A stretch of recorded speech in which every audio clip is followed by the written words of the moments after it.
Mungkin korang tertanya-tanya, kenapa ada kertas hijau kat belakang ni? Sebab kita dah ada green screen. Boom. Yeah, I know this is my first time of using green screen, okay? So, jangan judge. Hello dan Assalamualaikum warahmatullahi wabarakatuh. Nama saya Faiz dan selamat kembali ke Live Focus buat sekian lamanya. Kenapa saya dah lama tak upload video? Sebab sebelum ni saya dah ada banyak sangat assignment dan Alhamdulillah sekarang ni dah mula reda sikit. Tinggal lagi 3 assignment nak kena submit. Jadi bila dah kurang tu saya dah ada banyaklah masa untuk buat video. Tanpa melengahkan masa lagi, kita masuk ke dalam topik perbincangan kita iaitu comfort zone.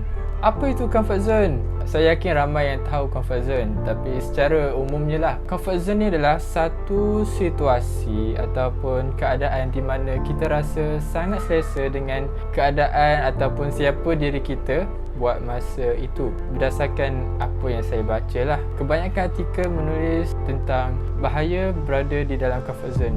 Kenapa comfort zone ni satu zone yang bahaya? Lagi-lagi kita yang nak develop diri kita. Sebelum saya explain dengan lebih detail tentang comfort zone ni, saya nak kongsikan satu pengalaman lah ataupun cerita my life personal about comfort zone. Untuk makluman korang semua, saya masih lagi belajar dan tahun lepas saya pernah menjadi seorang jawatan kuasa perwakilan pelajar pada tahun 2019 ataupun dikenali sebagai JPP lah. JPP ni adalah satu badan organisasi di mana dia merupakan lebih kurang macam perantaraan antara pihak pengurusan dengan pelajar, dan nama pun perwakilan pelajar. Jadi JPP ni mewakili pelajar dalam pelbagai bidang lah, contohnya macam kebajikan, kerohanian dan sebagainya lah. Untuk dijadikan cerita, saya telah diundi untuk menjadi seorang JPP setelah pilihan raya hari itu. Dari situ bermulanya macam-macam cabaran dan dugaan yang saya perlu hadapi. Di situlah di mana saya perlu melangkah keluar daripada comfort zone. Kalau korang nak tahulah, saya ni seorang yang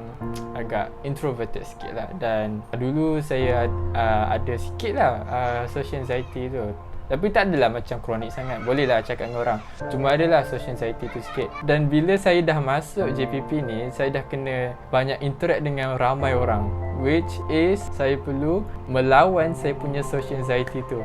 Ada satu masa tu saya pernah terbuat silap masa saya jadi JPP itu. Susah nak cerita sebab dia agak complicated, tapi nak ringkaskan cerita, lepas saya terbuat silap tu, pensyarah tu dia marah saya depan-depan orang ramai dan menyebabkan saya menangis di depan orang ramai.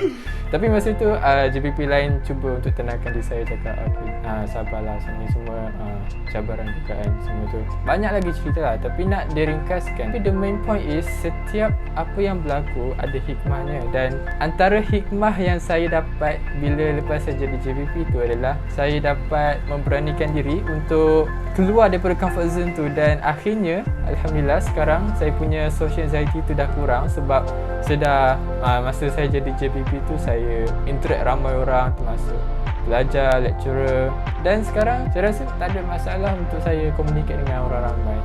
Mungkin ada sikit tapi kebanyakannya tak adalah. Even dengan stranger pun saya boleh sembang macam member rapat macam tu lah. Nak cakap yang saya punya social anxiety tu dah betul-betul kurang lah. Apa yang saya nak sampaikan ni sebenarnya, bila kita keluar dari comfort zone, ya betul, kita pasti akan menghadapi pelbagai kesusahan dan cabaran yang kita sendiri pun tak boleh jangka. Tapi ada satu yang kena ingat, bila kita sentiasa berada di luar comfort zone tu, secara tak langsung akan membina satu personality di mana kita boleh biasakan benda yang kita rasa tak selesa, ataupun saya panggil sebagai being comfortably uncomfortable. Contohlah istilah dia. Sebab bila kita dah selalu menghadapi kesusahan tu setiap hari, setiap masa, akhirnya kita akan jadi terbiasa dengan kesusahan tu, dan akhirnya kita jadi seorang yang lebih baik daripada sebelum tu. Saya bagi satu analogi yang sangat mudah lah. Bayangkan kita semua masuk satu perlumbaan di mana kita kena tolak satu batu bulat yang besar sampai ke garisan penamat. Batu besar tu bukan berat, betul tak? Masa mula-mula mesti kita rasa macam susah nak tolak, nak gerakkan bola tu, betul tak? Tapi bila kita tolak je, sampailah satu masa di mana bola tu dia dah mula membina dia punya momentum dia. Dia punya momentum dia dah makin naik. Sampailah satu masa kita tolak sikit je, batu tu dah gerak jauh dan laju sampailah ke garisan penamat. Maksud analogi ni ialah kehidupan ni bagaikan satu perlombaan lah, dan garisan penamat tu ialah kita punya kejayaan hidup ataupun matlamat yang kita nak capai. Comfort zone tu adalah di mana kita berada di permulaan garisan. Bila kita mula tolak batu tu, kita dah mula keluar daripada comfort zone tu, sebab kita nak capai kita punya kejayaan yang kita nak. Bayangkan kalau korang stay je dekat dalam comfort zone tu lama, sampailah bila-bila, korang pasti takkan sampai ke garisan penamat tu ataupun korang punya kejayaan tu, sebab korang takut nak keluar daripada comfort zone tu. Macam korang fikir tu, berat sangat lah batu ni, macam mana nak tolak, susah sangat. Macam tu lah. Sebaliknya, kalau kita letak usaha yang berterusan, insya-Allah kita akan capai kita punya matlamat kita. Bila kita nak keluar daripada comfort zone ni, ramai orang yang akan fikir, aduh, tak naklah keluar daripada comfort zone ni, nanti kita akan rasa kesusahan setiap masa. Benda tu lah yang akan menyebabkan kita tak akan capai kita punya matlamat kita, sebab mindset macam tu.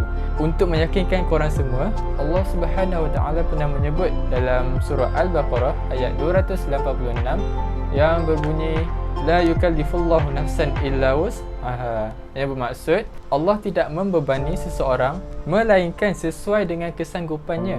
Maksud ayat ni ialah apa saja ujian yang Allah bagi kat kita ataupun segala cabaran yang kita hadapi, kita pasti boleh mengatasi cabaran ataupun kesusahan tersebut, sebab setiap ujian yang Allah bagi itu takkan melebihi kemampuan diri kita.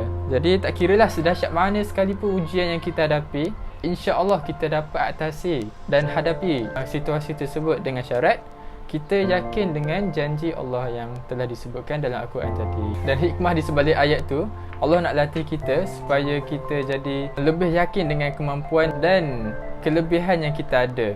Jadi kesimpulannya ialah kita perlu percaya dan yakin bahawa kita boleh keluar daripada comfort zone tu dan hadapi segala cabaran yang bakal kita tempuhi supaya kita dapat capai matlamat yang kita inginkan dalam kehidupan kita.